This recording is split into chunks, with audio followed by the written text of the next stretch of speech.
नमस्कार। सोच विचार चैनल में आप सबका फिर से स्वागत है। आशा करती हूँ आप सब स्वस्थ होंगे, मस्त होंगे और ज़बरदस्त होंगे। आप सबको दीपावली पर्व की बहुत बहुत शुभकामनाएं। ये त्योहार भारत में ही नहीं, भारत के बाहर भी जो हमारे भारतीय रहते हैं, देशों में विदेशों में, वो सब भी दीपावली के त्योहार को बहुत हर्षोल्लास के साथ मनाते हैं।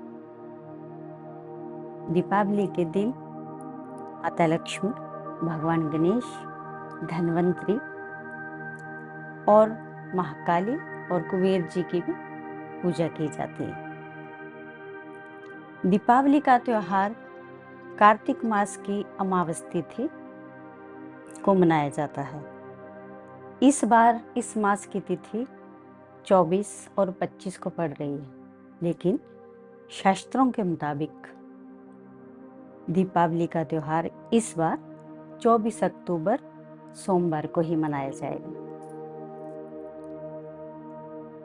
दीपावली के दिन भगवान राम विजयी होकर अयोध्या 14 साल का वनवास काटकर वापस आए थे। तो उनकी आने की खुशी में अयोध्या वासियों ने उनके स्वागत के लिए, उनके वेलकम के लिए उनका भव्य स्वागत किया। खूब तेल घी के दीपक जलाए और अपनी खुशी मनाई। तो इसी दिन समंदर मंथन से माता लक्ष्मी और धन्वंतरी जी भी प्रकट हुए थे। तो जिस प्रकार ये राम जी के आने की खुशी में दीपावली का त्योहार मनाया जाता है, उसी प्रकार हमारे सिख धर्म में भी सिखों के छठे पातशाह गुरु हरगोविंद सिंह जी महाराज आज ही के दिन औरंगजेब ने 52 राजाओं को ग्वालियर के किले में कैद करके रखा था। तो जब गुरु साहब को पता चला कि उन्होंने औरंगजेब ने जबरदस्ती 52 राजाओं को कारागार में बंद करके रखा है, तो वो उनको छुड़वाने के लिए ग्वालियर के किले में आ गए। तो उन्होंने औरंगजेब से बात की कि आप इनको रिहा करें। तो औरंगजेब ने गुरु साहब से शर्त रखी कि आप इनमें से वही राजा को ले जाओ जो आपको पकड़कर बाहर जा सके। आप ले जाओ, जितने राजा को पकड़ के ले जा सकते हो आप ले जाओ। तो औरंगजेब तो चालाकी से अपना दिमाग लगा रहा था। उसको क्या लगा कि गुरु साहब पकड़ के लेके जाएंगे तो सिर्फ मतलब 2 ही राजा उनके साथ हाथ पकड़ के बाहर जाएंगे, बाकी नहीं। तो 50 के 50 राजा कारागार में ही बंद रहेंगे। तो औरंगजेब की ये बात सुनकर गुरु साहब सोचने लगे कि दो मेरे साथ गए तो बाकियों को अंदर नहीं, अच्छा नहीं लगेगा। तो जो बाकी राजा थे उन्होंने गुरु साहब से विनती की कि महाराज हमको कारागार में नहीं रहना है, अपने साथ लेके चले। अगर आप हमको नहीं लेके जा सकते तो आप हमें कृपया मुक्ति प्रदान करें। तो गुरु साहब ने सोचा कि अब कुछ तो तरीका, आइडिया लगाना पड़ेगा, कैसे इन 52 राजाओं को, 52 राजाओं को एक साथ किले से बाहर कैसे निकाला जाए। तो उन्होंने एक आइडिया लगाया कि एक उन्होंने ऐसी ड्रेस, मतलब चोला, ऐसा एक चोला सिलवाया जिसको 52 कलियां लगवाई, जिसकी बैक साइड पे नीचे की तरफ 52 कलियां लगवाई। तो उन 52 राजाओं को गुरु साहब ने कहा कि कल मैं जो ड्रेस पहन के आऊँगा तो आप सब राजा मेरे चोले की एक एक कली पकड़ के मेरे साथ बाहर निकल के आना। तो अगले दिन वैसे ही किया। गुरु साहब आए, उन्होंने वो ड्रेस तैयार करवाई और उसको 52 कलियां लगवाई और वो आ गए। तो उन्होंने सब राजाओं को बुलाया और वो जिस हिसाब से गुरु साहब ने उनको बोला था वो राजाओं ने वैसा ही किया। सब ने एक एक कली पकड़ी उनकी ड्रेस की। तो वो सब 52 के 52 राजाओं को वहां से छुड़वा कर उसके कारागार से बाहर ले आए। तो उन्हें बंदी मुक्त किया। इसलिए गुरु साहब का नाम बंदी छोड़ भी पड़ गया। आज भी आप ये ग्वालियर का ऐतिहासिक किला जो है आप उसको देख सकते हो। आज भी ये धरोहर संभाल के रखी गई है। और गुरु साहब का ये चोला 52 कलियों वाला, जहाँ पे गुरु साहब का बर्थ हुआ था उस गुरुद्वारे में शीशे के अंदर आज भी ये चोला 52 कलियों वाला रखा हुआ है। आप चाहे तो उसके दर्शन भी कर सकते हैं। तो इस प्रकार गुरु साहब के और वो 52 राजाओं के लौट के आने की खुशी में सब गांव वालों ने गुरु साहब और राजाओं का भव्य स्वागत किया और दीपमाला की। तो इस प्रकार गोल्डन टेम्पल, दरबार साहब और अन्य गुरुद्वारों में दीपावली का त्योहार बहुत हर्षोल्लास और जोरों शोरों से खूब दीपमाला करके मनाया जाता है। तो ये थी सिख धर्म में दीपावली मनाने का मतलब। तो दीपावली के अलावा इस त्योहार को कामोदी महोत्सव भी कहा जाता है, क्योंकि ये कार्तिक मास की पूर्णिमा को मनाया जाता है। इस दिन अन्य कई और इतिहास भी जुड़े हुए हैं। कहा जाता है कि इसी दिन भगवान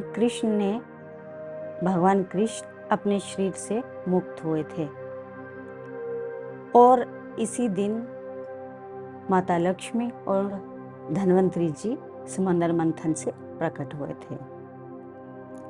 वहीं जैन मत के अनुसार इसी दिन अंतिम तीर्थकर भगवान महावीर और महर्षि दयानंद सरस्वती उनको भी निर्वाण की प्राप्ति हुई थी। तो आप जानते हैं कि लक्ष्मी जी और गणेश जी की ही पूजा दीपावली के दिन क्यों की जाती है। हमारे देश में हर एक त्योहार के पीछे, हर एक त्योहार को मनाने के पीछे एक कहानी जरूर होती है। तो आइए हम इस कहानी को भी सुनते हैं। दीपावली को भगवान राम जब अयोध्या से विजयी होकर लौटे थे, उससे पहले कई हजार वर्षों पहले आदिकाल से ही मनाया जाता है। इसके पीछे कहानी है कि एक साधु थे, वैरागी साधु थे। उनको राज और भोग की इच्छा प्रकट हुई। तो उन्होंने माता लक्ष्मी की घोर तपस्या की। इससे खुश होकर माता लक्ष्मी ने उन्हें वरदान दिया कि उसे उच्च पद और सम्मान प्राप्त होगा। साधु राज दरबार पहुंचा और वरदान मिलने की वजह से उसे घमंड हो गया। वो भरे दरबार में गया और उसने दरबार में जाके राजा को जोर से धक्का मारा। और जैसे ही उसने राजा को धक्का मारा, उसके सर का जो मुकुट था वो नीचे गिर गया। अब जैसे नीचे गिरा तो राजा के मंत्री उसे मारने के लिए दौड़े, मगर जैसे ही उन लोगों ने मुकुट की तरफ देखा तो उस मुकुट में से एक काला नाग निकला। तो ये देखकर राजा और मंत्री सब साधु की तरफ देख के हैरान रह गए और उसे एक चमत्कारी साधु मानने लगे। तो राजा को बहुत अच्छा लगा कि साधु ने मेरे प्राणों की रक्षा की। तो उससे खुश होके राजा ने साधु को अपना मंत्री बना लिया और उसे रहने के लिए एक अलग से महल भी दे दिया। तो एक दिन वही राजा साधु से मिलने के लिए साधु के पास गया। उससे पूछा कि आप कैसे हो, कोई आपको प्रॉब्लम है या कोई आपको किसी भी चीज़ की कोई दिक्कत हो तो आप हमारे महल में खुश हो या नहीं हो, तो आप हमें इसकी जानकारी दें। तो साधु बोला कि नहीं, मैं यहाँ पे बहुत खुश हूँ और अपने मन के सारे जो भी उसको करने की इच्छा थी वो सब खुल के कर रहा है, तो मैं बहुत खुश हूँ। तो अगले दिन साधु राजा से मिलने को राजा के दरबार में पहुंचा। तो राजा के दरबार में भगवान गणेश जी की बहुत अच्छी प्रतिमा, बहुत बड़ी उनका विग्रह था। साधु ने गणपति जी का विग्रह देखा और राजा को बोला कि ये विग्रह प्रतिमा यहाँ से हटा दो, मुझे ये देखने में बिल्कुल भी अच्छी नहीं लग रही, इससे राजमहल की शोभा खराब हो रही है। तो मंत्रियों ने गणेश जी की वो प्रतिमा हटा दी वहां से और कहीं दूसरी तरफ रख दी। तो ये देखकर भगवान गणेश जी को बहुत क्रोध आ गया और उन्होंने उसे सजा दी। तो भगवान गणेश इतने नाराज हो गए कि वो जो मंत्री बना था साधु, वो उसकी बुद्धि भ्रष्ट होने लगी और वो कुछ उल्टे पुल्टे से काम करने लगा। तो ये देखकर राजा को बड़ा दुख हुआ कि मैंने तो इतना अच्छा इसको मंत्री का पद दिया है, अच्छे से काम कर रहा था, लेकिन अभी क्या हुआ इसको। तो उसने उसको अपनी जेल में बंद करवा दिया, वो साधु को, राजा ने। तो जब उसको साधु को कारागार में डाल दिया तो साधु जेल में फिर माता लक्ष्मी की आराधना करने लगा। तो माता लक्ष्मी ने उसे फिर सपने में आके दर्शन दिया और कहा कि मैं तुमसे बहुत नाराज हूं क्योंकि तुमने भगवान गणपति का अपमान किया है। जब तक तुम भगवान गणपति से माफी नहीं मांग लेते तब तक तुम्हारी बुद्धि ऐसे ही भ्रष्ट रहेगी। तो तुम भगवान गणेश की आराधना करो। तो वो साधु गणेश जी की आराधना करने लगा। गणेश जी की आराधना इतने अच्छे ढंग से उसने की, इतनी तपस्या की, कड़ी तपस्या की कि गणेश जी का क्रोध शांत हो गया। तो सपने में आके गणेश जी ने वो जो राजा था उसके सपने में आके राजा को कहा कि जो तुम्हारा मंत्री, जो साधु मंत्री बनाया था, उसको वापस मंत्री बना दे, उसको मंत्री का पद दे दिया जाए। तो इस घटना के बाद माता लक्ष्मी और उस साधु को मंत्री का पद दे दिया गया और तब से माता लक्ष्मी और भगवान गणेश की एक साथ पूजा होने लगी। तो लक्ष्मी जी के साथ गणेश जी की पूजा का वजह ये भी है कि भक्तों के पास धन के साथ बुद्धि का होना भी जरूरी है। बिना बुद्धि ज्ञान के धन का होना व्यर्थ है। धन का होना भी तभी सार्थक होता है जब उसका सोच समझकर सदुपयोग न किया जाए।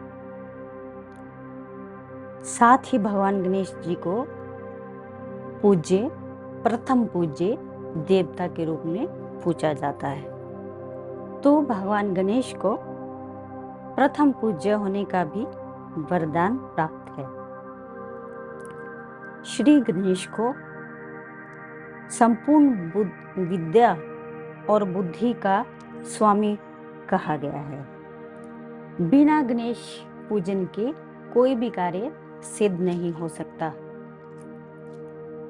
चाहे आप किसी भी देवी देवता की पूजा अर्चना, उपासना, यज्ञ जो भी करते हो, उसमें अगर भगवान गणेश जी की प्रथम पूजा ना की जाए तो वो फलदायक नहीं मानी जाती। जब भी हम किसी भी कार्य में भगवान गणेश जी को प्रथम पूज्य समझकर पहले उनकी पूजा उपासना करते हैं तो श्रद्धालुओं के मन में ये विश्वास रहता है कि हम जो भी कार्य कर रहे हैं वो सफल होगा। तो इस कारण माता लक्ष्मी और गणेश जी की एक साथ पूजा की जाती है, क्योंकि धन के लिए बुद्धि का होना जरूरी है और ये नहीं होंगे तो फिर अगर आपके पास सिर्फ पैसा ही है और आपको उसको खर्चने की बुद्धि नहीं है, सदुपयोग करने की बुद्धि नहीं है, तो वो भी बात नहीं बनती।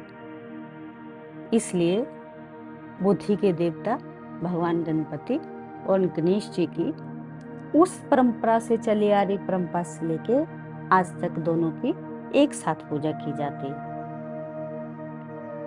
और पूजा करते वक्त भगवान गणेश जी और लक्ष्मी जी को स्थापित किया जाता है। तो माता लक्ष्मी भगवान गणपति के दाहिनी ओर और भगवान गणेश उनके बाईं ओर होने चाहिए। तो ये तो थी दीपावली की कथा, पौराणिक कथा।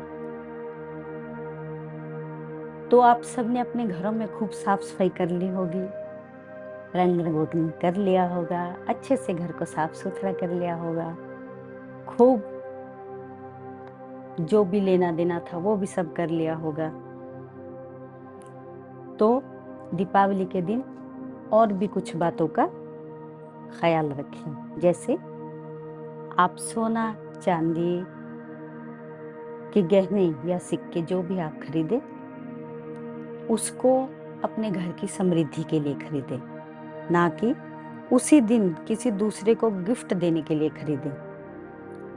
क्योंकि अगर दीपावली के दिन आप खरीदा हुआ गोल्ड या चांदी का सिक्का जिसके ऊपर माता लक्ष्मी बनी हो और गणपति या फिर धन्वंतरी जी या कुबेर देवता, इनकी किसी की भी प्रतिमा उसके ऊपर बनी हुई हो, तो आप वो सिक्का कभी भी दीपावली के दिन किसी को ना दें। और घर के साफ सफाई के वक्त अगर आपको रखी हुई पुरानी कोड़ियाँ, गोमती चक्र, मोर पंख और लाल कपड़ा मतलब एकदम अच्छी हालत वाला, वो भी अगर मिले, और पुराना शंख और पुराने सिक्के, भले वो सिक्का तांबे का हो, पीतल का हो, मतलब कोई भी धातु का हो सिक्का, उसको कभी भी फेंकने का नहीं। उसको अच्छे से धो के संवार के घर के पूजा स्थान जो रहता है वहाँ, या तो फिर जो आपकी तिजोरी, या तो फिर कोई आपका और भी स्वच्छ स्थान जहाँ आप उसको रख सकें, उसको रखें। भूल कर भी आज के दिन कौड़ी और मोर पंख कभी घर के बाहर ना फेंके, ये शुभता का प्रतीक नहीं है। तो माता लक्ष्मी और भगवान गणेश जी को, खास तौर पे माँ लक्ष्मी को प्रसाद के तौर पे माँ को बताशों का भोग जरूर दें। बताशे, सफेद बताशों का भोग माँ को अर्पित करें, जो कि माँ को बहुत प्रिय है। और दीपावली के दिन घड़ी भी आजकल बहुत से लोग गिफ्ट में देते हैं, तो आप भूलकर भी किसी को घड़ी ना दें, क्योंकि मान लीजिए कि अच्छा है कि भगवान आपका समय हमेशा अच्छा ही रखे, भगवान ना करे किसी का समय बुरा भी चल रहा हो, तो जब हम किसी को घड़ी गिफ्ट करते हैं तो उस समय आपकी सिचुएशन क्या है, आपका दौर कैसा चल रहा है, आपकी व्यवस्था कैसी है, उसके हिसाब से जो भेंट दी जाती है उसकी ऊर्जा उसमें चले जाती है। मान लीजिए आपका समय बहुत ही अच्छा चल रहा है और आपने वो घड़ी, कहते हैं ना कि भगवान अच्छी घड़ी सबको दे, मगर बुरी घड़ी कभी किसी को ना दे। तो मेरे कहने का तात्पर्य ये है कि जब हम घड़ी का किसी को तोहफा, गिफ्ट, उपहार देते हैं, तो जो हमारा अच्छे समय होता है उसकी पूरी एनर्जी उस इंसान के पास चले जाती है और उसका दुष्परिणाम हमें पूरे साल भुगतना पड़ता है। इन बातों को लोग तो बोल देते हैं, अरे इन बातों में कुछ नहीं रखा हुआ है, अरे इन बातों में क्या पाखंडों में पड़ना, लेकिन ये बातों में असलियत है, ये सच्चाई है। हमारे बुजुर्ग, हमारे जो इतनी पीढ़ियों से ये हमारे संस्कार चलते आ रहे हैं, इनके पीछे कुछ तो वजह होगी ना। ऐसे ही थोड़े ना कोई ये सफाई कर लो, वो कर लो, वो त्योहार मना लो, लक्ष्मी जी की पूजा कर लो, गणपति की कर लो, धनवंतरी जी की कर लो, कुबेर जी की कर लो, है वो ऐसे ही थोड़े ना बोल रहे हैं, क्योंकि उन लोगों ने ये परंपराएं करके देखी है और उन परंपराओं से जो उन्हें शुभ फल मिले हैं, वो चाहते हैं कि वही वरदान, वही फल, वही सुकून हमारे आने वाली पीढ़ियों को भी मिले, ताकि पीढ़ी दर पीढ़ी अपने संस्कारों और अपने धर्मों को निभाती जाए, ताकि वो भी सुखों से, समृद्धि से उनका परिवार संपूर्ण है। तो इन बातों को कभी भी इस तरीके से मत लीजिए कि ऐसा करने से कुछ नहीं होता, वैसा करने से कुछ नहीं होता। होता है भाई, होता है, सब कुछ होता है। हर चीज विश्वास के ऊपर है, भरोसे पे है। करके तो देखिए, मन से कीजिए, मन से मांग के देखिए, श्रद्धा से मांग के देखिए, क्यों नहीं होता है, जरूर होता है।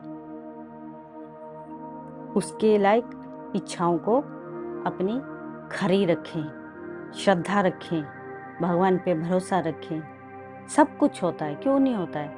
मगर इन सब प्रार्थनाओं के साथ साथ हमें अपना कर्म भी जरूर करना चाहिए। कहते हैं ना कि जब हम भगवान को प्रार्थना करते हैं कि हे ईश्वर मेरा ये काम कर दीजिए, मेरा ये काम कर दीजिए, तो ऐसा नहीं है कि भगवान सुन नहीं रहे, तो सुन ही रहे, मगर उस प्रार्थना के साथ साथ अगर हम कर्म भी करें, मतलब जो हमारी इच्छा है उसकी पूर्ति के लिए हम काम करें, धन जोड़ने की कोशिश करें और उस काम को करने की कोशिश करें, तो ईश्वर हमें वो भी देते हैं जो हमारे भाग्य में नहीं होता है। कर्मों में इतनी बड़ी पावर होती है। तो आप जो भी पूजा पाठ, भक्ति जो भी करते हो, अच्छे अच्छे काम वो सब कर्मों में, अच्छे कर्मों में आते। तो अच्छे कर्मों का फल हमेशा कभी ना कभी तो मिलना ही है। कर्मों के खेल से, कर्मों की गति से कोई नहीं बच पाया।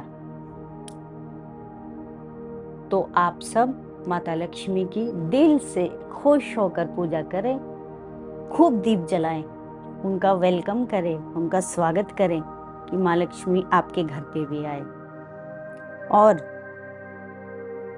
पूजा के दीप जलाइए, घर में लाइटिंग कीजिए, अंधेरे को भगाइए, अंधेरे से उजाले की ओर चलिए। खूब दीप जलाइए, घर के अंदर दीप जलाइए, घर के बाहर दीप जलाइए, जहाँ भी दीप जलाइए, मगर कुछ दीप अपने दिलों में भी जरूर जलाएं। कुछ दीप प्रेम के, कुछ दीप भक्ति के, ताकि हमारी आत्मा और परमात्मा दोनों एक हो जाएं और भक्ति की शक्ति में हम दोनों, हम और हमारे परमात्मा लीन हो जाएं। तो आप सबको आज का एपिसोड हम यहीं पे ख़त्म करते हैं। आप सबको दीपावली की बहुत बहुत शुभकामनाएं। अपना ख्याल रखिए, स्वस्थ रहिए, मस्त रहिए, जबरदस्त रहिए। हरे कृष्णा।